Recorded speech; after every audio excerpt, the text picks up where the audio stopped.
Constitution. He was a socialist and also a Jewish who fought against social caste-based discrimination and also who fought against the rules of the women and the marginalized section of the society. After all, Dr. Ambedkar played a crucial role in making the Constitution and shaping the fundamental rights for every citizen in India, which were providing a basic structure and also shaping it in a very beautiful way. Meanwhile, he also gives some fundamental rights which were religion, caste and also which were going to be performed before the law among the people. Dr. B.R. Ambedkar being a chairman also had a drafting committee which was also adopted on November 26, 1949. Just because of it, he also made the federal structure and also the federal independent judiciary to the rule of law in the country. Furthermore, talking about B.R. Ambedkar, he was also advocating for the right of the women and also marginalized the different sections where the untouchable people were being performed their activities for the different way. And it to be concluded, the constitution of B.R. Ambedkar was not the right for the Indian, but also a very vast decision to be made by him. Also, his decision in constitution was also played a very crucial role because he also had made the different types of things for the India, and also his decision was proved as a very beautiful way for the Indian people and the generation of the people of India. Thank you and have a good day. Thanks to Principal Ma'am who gave me a golden opportunity to express my view in front of you. I am here to talk about the basic structure of Constitution, which is the foundation of our legal and political system. The basic structure of Constitution is the principle of constitutional law that upholds the supremacy of the Constitution and ensures that the fundamental principles cannot be altered by the government through amendment. The basic structure of Constitution includes several key features such as the separation of power, the rule of law, the fundamental rights, and the sovereignty of the people. The separation of power are divided among the branches such as the legislative branch, the judicial branch, and the executive branch, which acts as a check and balance on each other. This helps to prevent that no one branch becomes too powerful. The rule of law ensures that everyone is equal before the law and everyone is treated equally regardless their status and position. The fundamental rights protect the individual from the state and provide the right to every individual to live with respect and dignity. These rights are protected by the Constitution and government can't take these rights from any citizen. The sovereignty of the people means the people are the ultimate source of power and government derives its authority from the people. This principle ensures that the government is accountable to the people and that people have right to participate in the democratic process. In conclusion, the basic structure of Constitution is the foundation of our legal and political system. It includes several key features such as the separation of power, the rule of law, the sovereignty of the people, and the fundamental rights. It is these principles which makes our democracy strong and resilient. Thank you so much. Jayanti. As they are most essential for all around development, that is material, moral, and spiritual. These rights apply universally to all the citizens of India, irrespective of their race, place of birth, religion, caste, or gender. There are 6 fundamental rights are as follows. First one, right to equality from Article 14 to 18. Right to equality ensures equal rights on the basis of caste to all the citizens of India. Right to equality prohibits inequality on the basis of caste, gender, religion. Second one, right to freedom. From Article 19 to 22, right to freedom means freedom of movement, freedom of speech, freedom of expression, freedom to any profession. Third one, right to exploitation. From Article 23 to 24, right against exploitation, child labor. It includes dignity, freedom of a person, forced labor making, and human trafficking. Fourth one, right freedom of religion from Article 25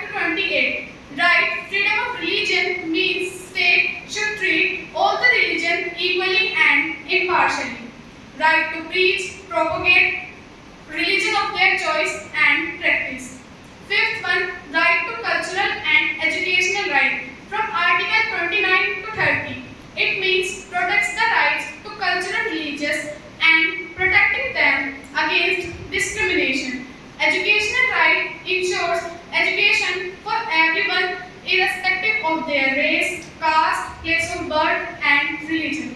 And the last but not least, right to constitutional remedies from Article 32. Right to constitutional remedies ensures citizens to go to the Supreme Court of India to ask for enforcement and protection against violation of their fundamental rights. These rights comes under Article 32 for the Supreme Court and Article 226 for the High Court. Thank you for listening. India PLLB. I am really glad to have a golden opportunity to prove myself on the stage. Thank you very much, Principal Ma'am. Okay, so today I am here to express my views on the important topic, that is the sources of Constitution. One of the primary sources of the Constitution is the Government of India Act 1935. The provisions of this act are incorporated into the Constitution with various provisions. A Constitution is a unique document that reflects the aspiration and values of the Indian people. It has been deprived from the various countries and is the supreme law of the land. The Constitution of India also drew inspiration from various countries such as the Ireland, Australia, Canada, and USA. The fundamental rights and the directive principles have been deprived from the US, that is the United States of America. The British Constitution also influenced the Constitution of India in various forms, such as in rule of law, separation of powers, and many more. The International Movement of India played a very significant role in shaping the Constitution of India. The Constituent Assembly was formed with the members of the India who were elected by the people of India.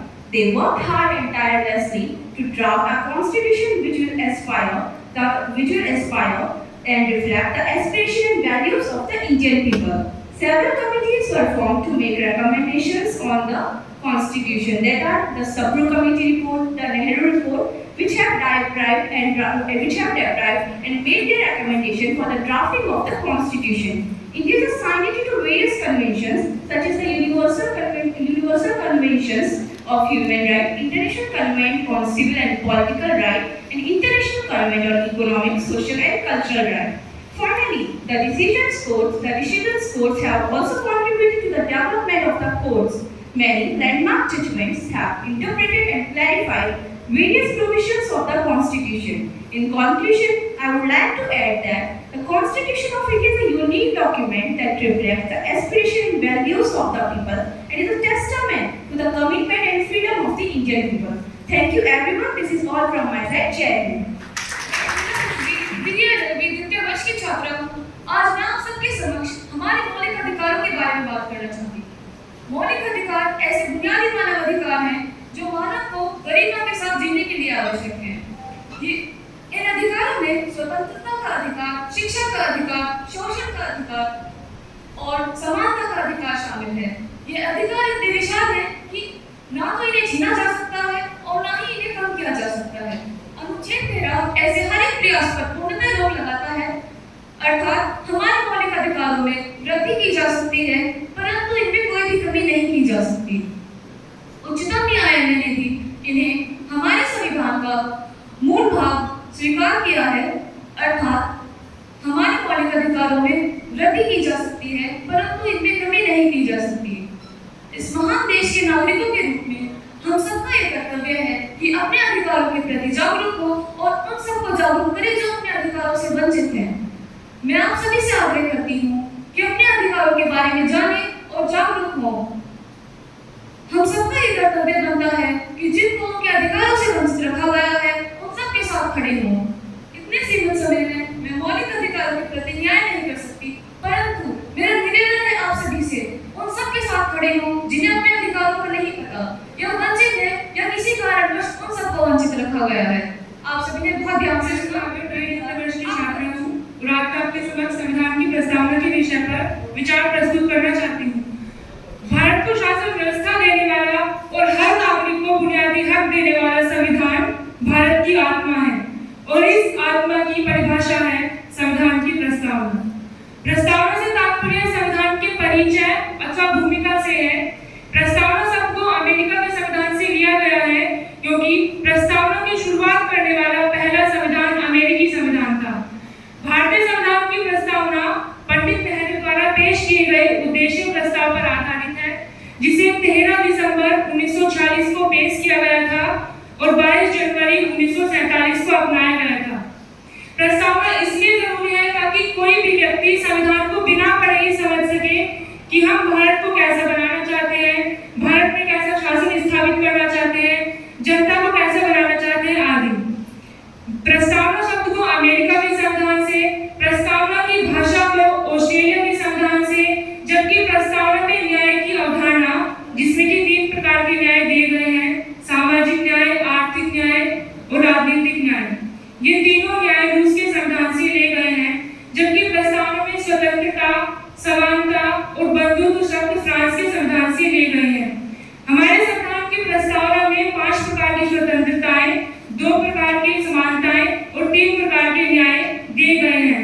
एन.ए. Palkhivala ने भारतीय संविधान की प्रस्तावना को संविधान का पहचान पत्र भी कहा है और भारतीय संविधान की प्रस्तावना को संविधान की उद्देशिका भी कहा जाता है। आइए अब देखते हैं कि भारतीय संविधान की प्रस्तावना किस प्रकार है। हम भारत के लोग भारत को एक संपूर्ण प्रभुत्व संपन्न, समाजवादी, पंथनिरपेक्ष, लोकतांत्रिक गणराज्य घोषित करने के लिए तथा उसके समस्त नागरिकों को सामाजिक, आर्थिक और राजनीतिक न्याय, विचार, अभिव्यक्ति, विश्वास, धर्म और उपासना की स्वतंत्रता, प्रतिष्ठा और अवसर की समता प्राप्त कराने के लिए तथा उन सब में व्यक्ति की गरिमा और राष्ट्र की एकता और अखंडता सुनिश्चित करने वाली बंधुता बढ़ाने के लिए आज अपनी संविधान सभा में दृढ़ संकल्प होकर तारीख 26 नवंबर 1949 को एकता द्वारा इस संविधान को अंगीकृत, अधिनियमित और आत्मान्वित करते हैं। 42वें संविधान संशोधन 1976 के द्वारा प्रस्तावना में समाजवादी, पंथनिरपेक्ष और बंधुत्व शब्द जोड़े गए हैं। धन्यवाद। मिलते नहीं लिए जाते हैं, आजाद है मगर गुलामी किए जाते हैं। वंदन करो उन सेनानियों को जो मौत के आंचल में जिए जाते हैं, जो मौत के आंचल में जिए जाते हैं। Here is Muskan Karim from BSc Bio first year, and I want to deliver my views on the topic fundamental rights. There are some basic rights that are very well known as fundamental to human existence and crucial for human expansion. In the absence of fundamental rights, a man's existence would be worthless. So, the political institutions, roles and responsibility mainly emphasize on the empowering the people. Fundamental rights have been classified into 6 categories: right to equality, right to freedom, right against exploitation, right to freedom of culture of religion, cultural and educational, right to constitutional remedy. Now, we understand by right to equality. It includes that equality before the law, which implies a prohibition of the discrimination on the basis of sex, caste, color, creed, or equal protection before the law, equal opportunity in all public places and employment. It also states that every citizen shall have equal access in all public places. Right to freedom. This right includes that right to freedom of speech, freedom of expression, freedom of movement. According to this right, people will have the liberty to follow and indulge in any business or trade. Right against exploitation. This right includes the prohibition of any forced labor child who are below the age of 14 years are not allowed in works, mines, factories where the life of risk is involved. Now, right to freedom of religion. This right states that every citizen have the right to freedom of conscience of Indian citizen. All people have equal opportunity to freely adopt and spread the religion of their choice. Cultural and educational right. It is one of the most important right. Education is the primary source of child. According to this right, all are free to follow, to get their culture. All are free to get their education of their choice. Constitutional right to constitutional remedy. This right is very special given to all citizens of India. According to this right, citizens have the power to go to the court in any case of Daniel fundamental.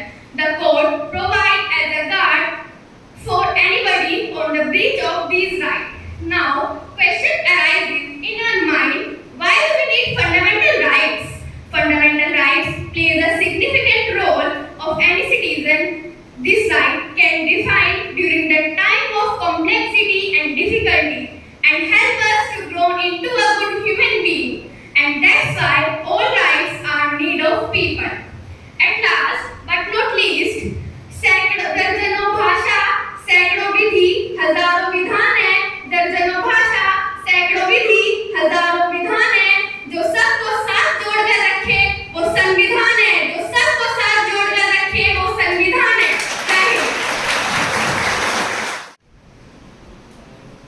जय all. सबसे पहले माँ भारती के चरणों में शस्त्र नमन करते हुए माँ भारती के वीर सपूत बाबा साहब अम्बेडकर जी की जयंती जो कि कल है, आज की पूर्व संध्या पर जो आपके द्वारा एक सुंदर मनोहर कार्यक्रम यहाँ प्रस्तुत किया गया, जो आपकी तरफ से प्रस्तुति दी गई, आपसे भी इसके लिए बधाई के पात्र हैं और बाबा साहब के जन्मदिवस की हार्दिक शुभकामनाएं आप सभी को।